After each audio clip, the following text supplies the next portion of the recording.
Welcome to Analog Digital. This is my Disney Star Wars Trilogy review, so let's dive right in. So first up, we got Episode 7, The Force Awakens. I was so hyped to see this film back in 2015. It was Christmas, we had the IMAX tickets, it was perfect, the midnight showing.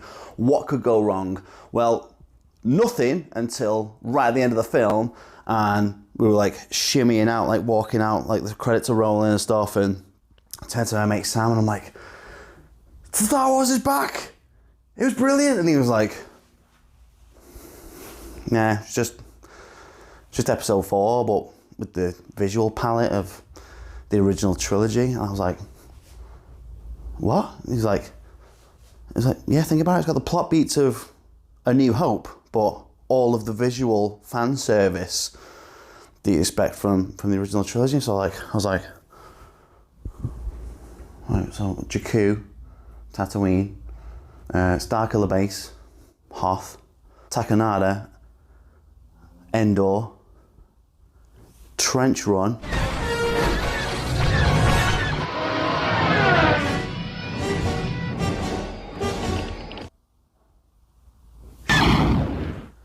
oh shit, oh, I was like on the way to the car. By the time I got to the car, I was like, I felt like hoodwinked. I felt like bamboozled. Got bamboozled. I felt like, I don't know, just the whole, I don't know, I was caught out by the spectacle of Star Wars because Star Wars, it's like, you know what I mean? You know what I'm saying? Episode 8, The Last Jedi. Now, I only went to see this once. It was at midnight. It was a little bit close to home. I was excited because I wanted to see a continuation of what Abrams had laid down in Force Awakens. But what we got was Rian Johnson laying the groundwork for his own trilogy in the middle of a trilogy, which is the penultimate episode in a sequel trilogy in a trilogy of trilogies. How many trilogies was that?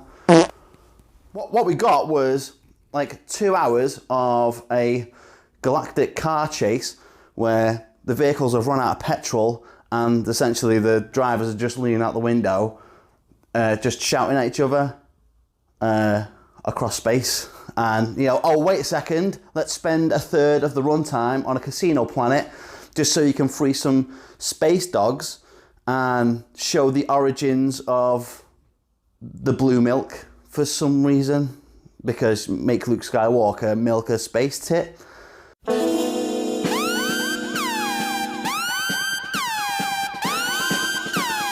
It was just a huge waste, killing off our hero from the original trilogy in the process. Mary Poppins. Take a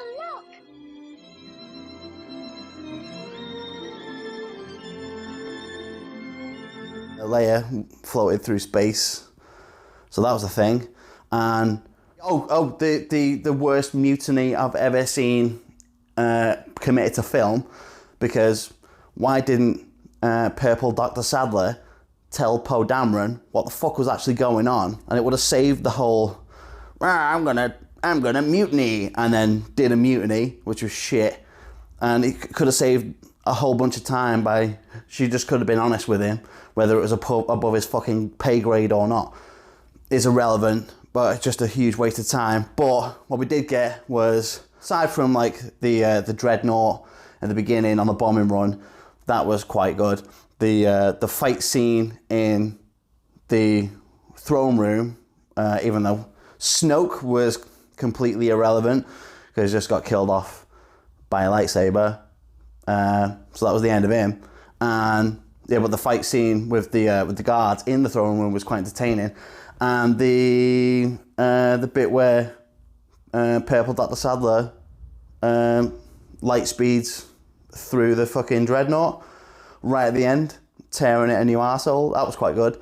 But that was it. Aside from those 3 things, did not like it at all. I tried watching episode 8 before watching episode 9 as a catch up and fell asleep after half an hour, and I fucking didn't enjoy it at all. Ugh, what a fucking waste of time. Some people liked it. I know it just seems like I'm just shitting on the Disney Star Wars trilogy, but I didn't like it, guys. I didn't like it. It wasn't good. You can tell that they didn't have a roadmap for 3 movies. Abrams can do that, and then Rian Johnson can just overwrite everything that the last one was, which leaves a monumental task for Colin Trevorrow to do for episode 9, which we've found out now that it is the Duel of the Fates. So there's a full script online for that, which sounds infinitely more interesting than what we actually got for Rise of Skywalker. Oh yeah, so episode 9, The Rise of Skywalker.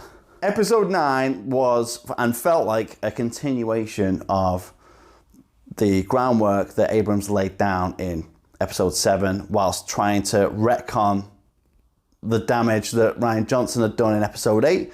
The problems I did have with the film, that there was so much movie in the movie. The 2-hour, 20-minute runtime didn't seem enough for what felt like and looked like they'd crammed so much in to that runtime. And I know the whole hashtag release the Abrams cut came out because the film he started to make was pushing on 3 hours.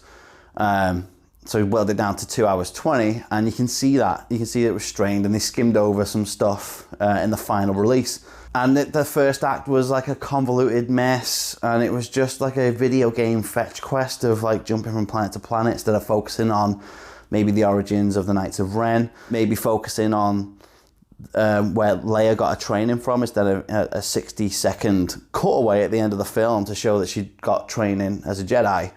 Could have focused some of the runtime, the first act, to that, which would have been a huge payoff for her, and the way that they wrote her out was quite good. I thought it was quite interesting the way that they used and repurposed her deleted scenes from 7 in 9. I thought that was really well done.